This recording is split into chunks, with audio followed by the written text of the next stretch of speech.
Good morning, everybody, and welcome to the Saturday morning PI Guy live stream. Good to see everybody here. I want to go through a couple of really quick things as people are starting to get logged in here.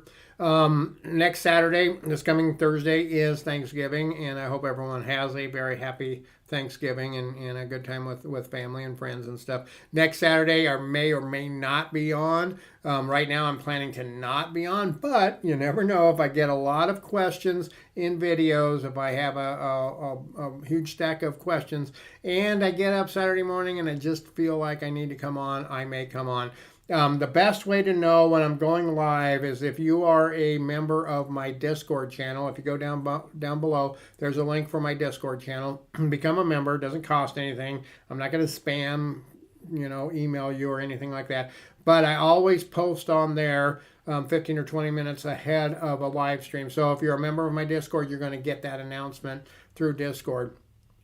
I also put it up in the community tab, so you can, of course, subscribe to the channel. That's going to make sure you get those announcements. But the problem with the YouTube community channel posts, those don't necessarily go out to everybody. They go out at the time I post it, but if you come on 10 minutes later, you may or may not know about it. So I always suggest for people to get on my Discord channel so you'll know when I'm going live. Again, next Saturday, planning on not being, but I might surprise you, so you might want to do that. I'm also probably not going to be on the Saturday of Christmas weekend and New Year's weekend, and questionable on December 2nd as well. I have a nephew that is getting married on that day, and I don't know, just scheduling wise, if I'm going to have enough time to be able to come and do the live and then get ready and go to the wedding and stuff like that. So it might be a couple of weeks before you get to see me again. I also wanted to tell everybody about this. I'm very excited about this. I'm going to do a shameless plug here. Journey into a Private Investigator's World. This is my new paperback. It just released. It is chock full of stories. These are real life lessons and real life cases, and there's lessons learned on each one. So it's great stories, great reading, and you can learn a lot about investigations in there. Tailpipes and treachery, the illusion of matrimony, playing the field, mysterious strength, just a lot of different stories in there from real life cases that I have had. So if you're interested in it, go to freeprivateinvestigatortraining.com. I should have a link down below. You can go to that. You can also just go to Amazon and search for it. But if you want to see more information, go to freeprivateinvestigatortraining.com, go to the book section, and it's right in there. So that's going to be that. I see a lot of people hopping in. If you have questions, hop down in the chat and let me know what they are, and I will try to get to as many questions as I can today. As well, if you put questions in any of my videos that come out, past or present, I try to go through. I do read every question and every comment that comes through. And I try to take some of those questions, and that's the questions that I go through a lot on Saturdays. So you can always put a question into any of my videos, and I'll try to get it into a future video here. Hey, DJ MFB, I see you there. Have ever figured out how to get a covert camera that can zoom in? There's some, and I can't tell you for sure if the ones I have do. I don't think that they do. The problem is a lot with the technology and stabilization and things like that. I've seen some in the past that, cheap ones online that say they zoom, but it's all digital zoom and it's kind of garbage. The best way to do something like that is just to shoot it in your regular, and then you can zoom in with software or crop a picture or something like that. But I have never actually seen a regular covert camera. I'm looking around. My Lawmate one is up there, and I know it does not have zoom that I know of. I've never seen that feature anyway. So thank you for the question. If anybody else has questions, let me know, and let's hop into the mailbag here really quick. And our first question is from this guy. I'm not even going to try to figure out what he's trying to say there. How can surveillance be placed in your hotel room legally? And this is a question that he's asking in reference to a recent video. This might have been yesterday's video that came out. It was sometime this week, I believe, about how to obtain video from hotels. How can surveillance be placed in your hotel room legally? It can't. as far as I know, not from a private investigator. We can't go in and put cameras in hotel rooms. Now, if you're with the police, the CIA, the FBI, one of those other three-letter organizations, maybe you can get a warrant to be able to do that in certain situations. But for us regular private investigators that are doing, we're just private citizens doing investigations. That's why we're called private investigators. We can't do that. And I even, in that video, strictly tell people, do not shoot. Even if you walk past a hotel room and you see your subject inside, don't go by with your covert camera or any other camera and shoot video inside that room. Generally, anything that's in public view is able to be, you can get video of it legally. But once they walk inside a private area like a hotel room or even their house, they have a reasonable expectation of privacy. So I would never shoot video in there. And one thing you need to keep in mind when you're shooting video, the video is worthless without your testimony, and your testimony may be worthless without the video. However, the testimony without video, I'll kind of take that back. Testimony without video, if there is no video, then it could be supported in a court of law because you're a professional investigator. Now, if you say, I got video, but I'm not going to give it to you, but I saw this, and this is what I captured video of, that's going to be highly challengeable. But if you just give video, your video and your report don't just go to court without you.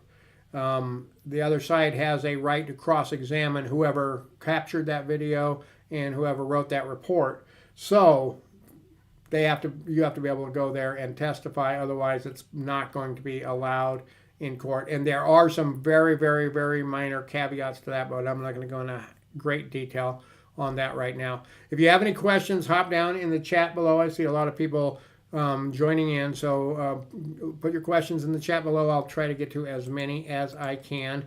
Our next question, hey, look, this is from DMD. Cifuentes, PI guy is the GOAT. I'm not sure how to take that. Okay, I understand. Greatest of all time. Thank you very much. And he says, thank you very much for the great video and information. Do PIs only find people? What about missing pets? There are pet detectives out there. I know some people that have done pet investigations before. In fact, I know a gal that does this. She knows all of the shelters around in her area and things like that. It's a very niche area.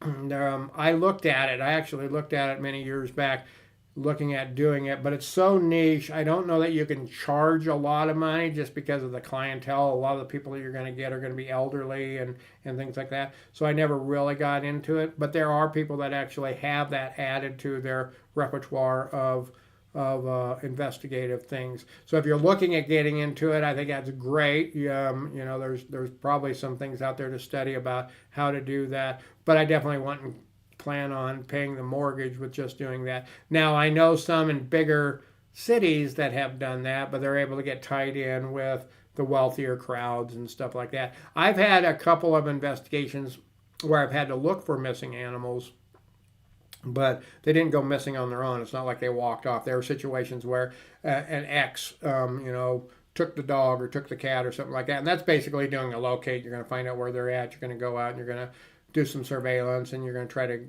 grab video of them walking the dog or the cat in the window or something like that. Then you can report back and say it's there. I've done some also with some cattle, which was a very interesting case as well. But I don't normally go out and look for that. Great question. Thank you so much. If you have questions, hop down in the chat and let me know. I'm going to try to get to as many as I can. Our next question is from Shane Turner. I've been a PI and an owner for 32 plus years. Way to go, Shane. You're more than double how long I've been in the PI business. Way to go. I'm so glad you've been successful for that many years. You probably have more great stories than I will ever have. My question is, some OI companies that I do contract work with sometimes like to put remote cameras out in subdivisions like fake utility boxes. There are arguments about remote cameras and cameras being placed on other people's properties. Do you have thoughts on these? I absolutely do. I have a thought on just about everything. And since you brought that up, I have, an arsenal of these. Everyone probably recognizes that it's a trail cam. I have 5 or 6 of them back behind me that I use for rural situations. Now, I'm very careful when I use something like that about where I place it. And I've used some that are the old utility box ones. They look like a power box and different things like that. But you want to be very careful where you place them. A lot of people will strap them maybe to like a utility pole. The problem is if I'm driving down the road and I see somebody strapping a box to a power line, what am I going to do? What are you going to do? You're probably going to call the cops. Especially if you're in areas of rural area, farmers are going to notice a utility box that was never there or anything like that. That's why I like the trail cams. When I use the trail cams, I'll usually put those in a public area. So like I might set them alongside of a road in a bushy area. I've set them inside bushes to watch cars and different things like that. But I'm very careful to make sure I'm not putting them on private property because you're trespassing when you're doing that. Now, I'm not an attorney. I can't give you legal advice, but I always caution away from doing that because of a lot of the liability. I had a case one time up in Wyoming where I was watching a gentleman for a couple of weeks regarding an infidelity situation, and I needed to know. It was so remote. I needed to know when he came and when he went, and when his girlfriend came and when she went, and stuff like that. And there was no easy way out there to just sit and do surveillance on everything without getting noticed. So what I did was I got those little electrical boxes. Lawmate makes these. They look like an electrical outlet, just like what you would plug. What's on your wall? What you would plug your TV into or whatever. But I took the cover off of that, and it's just a black box. And I took a bunch of those, and I set them alongside of bridges pointing over at a frontage road where there was a stop sign in there on motion activation. And they would last about 8 hours. And whenever a car would come up to the stop sign, it would start gathering video, and then it would stop, a few seconds later. So I was able to then go out, grab those, and I did this daily. I went out and put these cameras out, and they only lasted about 8 hours, so I had to do it like 3 times a day. But I grabbed them, replaced them with other ones, and I was able to gather the intel. Did that for like a week, so I could tell when the guy was going out there and going home, leaving home, when his girlfriend was coming and stuff like that. So then I was able to go out and establish surveillance at set times. So I wasn't able to get made. Now, again, I was putting those on bridges. This was pre 9/11. I would not do that today. Again, what would you do if you saw somebody taping or sticking a black box onto bridges, along a major roadway? So I hope that answers your question. If you have questions, I see a lot of folks hopping in. If you have questions, go down in the chat below and let me know. I'm going to try to get to as many as I can. GFX 260. How much are you guys making doing PI work full-time and part-time? Great question. It's kind of tough to answer because there's such a range, but it is going to depend whether you're full-time or part-time, and if you are part-time, how part-time, and if you are full-time, how full-time. I'll do it like this. If you're charging $100 an hour, you're going to have billable income, even at only 20 hours a week, of over $100,000 a year. But that's billable income. That's not counting all of your expenses, taxes, everything like that. I always say a good way to figure it is assume 50% of your income is probably going to go towards taxes and expenses. So you're going to make $50,000 to $60,000 if you're charging $100 an hour and you're working part-time. And now that's not really working part-time. That's billable hours, part-time at 20 hours a week. And the reason I use that is because you're going to spend a lot of time doing your marketing. You're going to be answering phone calls. Not every phone call turns into a paying customer. You can't charge for that time all of the time. So you're doing a lot of other things besides out there doing work that you're going to get to be able to pay or bill $100 for. So you have to be careful in there. I think the national average for a full-time PI is probably in the $80,000 to $120,000 a year range, doing it full time, but that's going to be like a mean average. I know people out there that only do it part time. I know some retired and semi-retired folks that still want to do surveillance. It's exciting. They don't want to do a lot. They want to do 1 or 2 cases a month, and that's it. In fact, I know a couple that used to do it. I don't know if they still are, but they would go out. They would only charge for one, but 2 of them would go out so they could work it together, and they just enjoyed doing it, and they had 2 cars. And they only wanted 1 or 2 cases a month. And I know another individual that only wants 1 or 2 cases work 2 to 4 days a month doing it. They just like doing it. So I hope that helps. If you have any questions, I see a lot of people hopping in. If you have any questions, hop down in the chat and let me know. The next one is from Colin. I turned down a job offer that would pay $19 an hour, $350 for the use of my personal car. I believe that was monthly $350. $25 internet reimbursement. I also have a 2004 Honda Civic. I spent $4,000 in car repairs the last time I drove down to the city. I have to get my windows tinted to the legal limit. However, the $350 a month bonus, I could use the money for a new used car. I'd also have to spend about $300 for a used laptop and a Wi-Fi router, things like that. Did I do the right thing turning the job down? Well, you did the right thing in doing all of the studies first. Let me tell you that, Colin, and putting the numbers to paper. What's it going to take? Because you really have to do that to be able to evaluate whether you're going to take on any kind of a job. Let me go through some of the numbers there. The pay is $19 an hour. That's fairly low, but that is very common in entry level stuff. You're going to be in the $17 to $25 range, so you're a little above that 17. I don't know if it's a job as a W-2 employee or a 1099 contract. That's going to make a little bit of a difference. If it's a 1099 contract, 15% right off the top for self-employment tax, Social Security, all of that stuff. So you're automatically then going to be around $15 an hour. So that you're really going to be making off of that.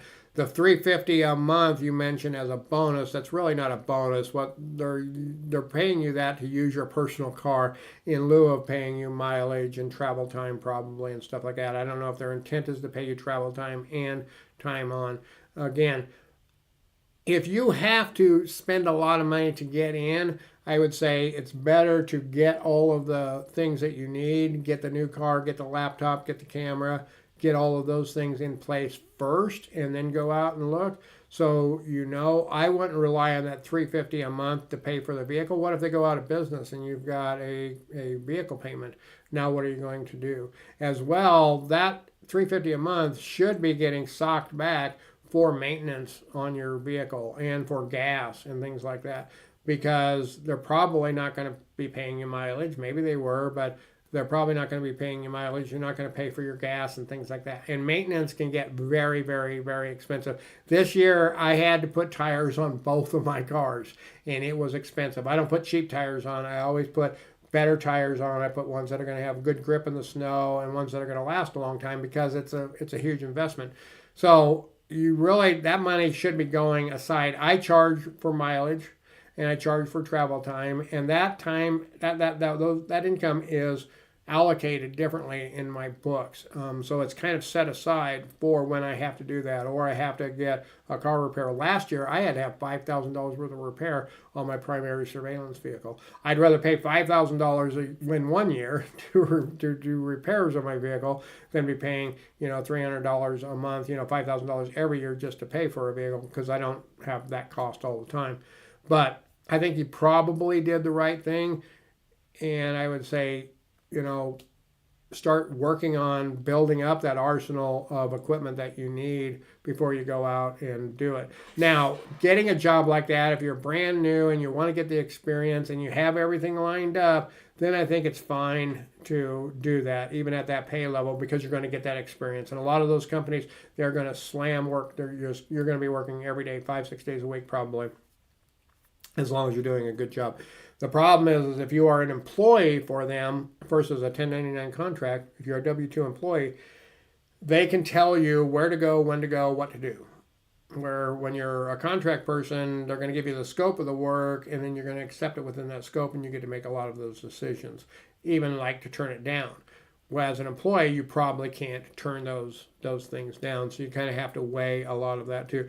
But I know a lot of people that have gotten into the business doing that. I did that. I wasn't an employee. I was a subcontract, but that's how I got into it. And I had a rundown car, and I had all I had to buy was a cheap camera. I already had a computer. Didn't really need a laptop. I don't know if you really have to have a laptop unless they're requiring that you're doing reports in the field or something like that. And if you're traveling around, if they're sending you from state to state and things like that, then of course you're going to have to have a laptop. but I had a computer at home, so I had to buy, put tinting on my vehicle. I didn't have to invest a whole lot of money into it to get it started. But I would have a plan to only do that for so long as well. See a lot of people hopping in. Go ahead in the chat and let me know if you have any PI industry related questions. I will try to get to as many as I can. And like I always say, if you're watching this post after the live, you can go into this video or any video in the comments and you can leave a question and I will try to get them on a future live stream. Our next question is from Susan Lee. How can you tell if there is something, some monitoring, either audio or visual, behind a mirror? Great question. First, what I'll talk about is if it's a two-way mirror. Here's a big test for a two-way mirror. If you want to do that, walk into a hotel room or a meeting room or something like that, put your finger up against the mirror. If it is a two-way mirror, when you put your finger up against there, you're going to see your finger touching your finger. It's actually going to touch. If it's a regular mirror, there's going to be a little bit of a gap in between there. And the reasoning behind that is two-way mirrors are really pieces of glass with tinting on the backside. 70 to 80% tinting usually. So that generally speaking, a mirror is generally going to be a piece of glass with a reflective piece on the backside. So you've got your glass, you've got your reflective piece. Try to do this so you can see it. Glass, reflective piece, and there's a gap in between. So when you put your finger up there, then you're just going to see that little gap in between. So you're going to know that it's actually a mirror. But if it's a two-way mirror, when you put it up there, what you're going to see is the reflection directly off of the glass that you put it up against to, because there's tinting back there, not a reflective surface. That's one way to check that. You can also take a flashlight and put it up there. Again, it's usually going to be 70, 75, 80% tinting on the backside of that two-way mirror. So that's going to go through and you're going to actually see that. Other than that, you could have somebody come in and do a bug sweep. You can get an RF detector and try to see if there's anything transmitting. But if it's not transmitting, the only way you're going to know is to be on the other side. If you're not sure, cover up the mirror. That's the best thing, Just put something over the mirror.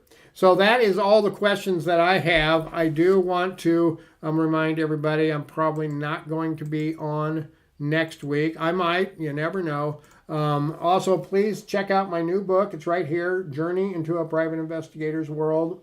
Just released, chock full of stories, case studies, and lessons learned of stories from cases, actual cases that I've had, and all the lessons that I've learned. So you can go down to freeprivateinvestigatortraining.com. I think I have a link down below for that.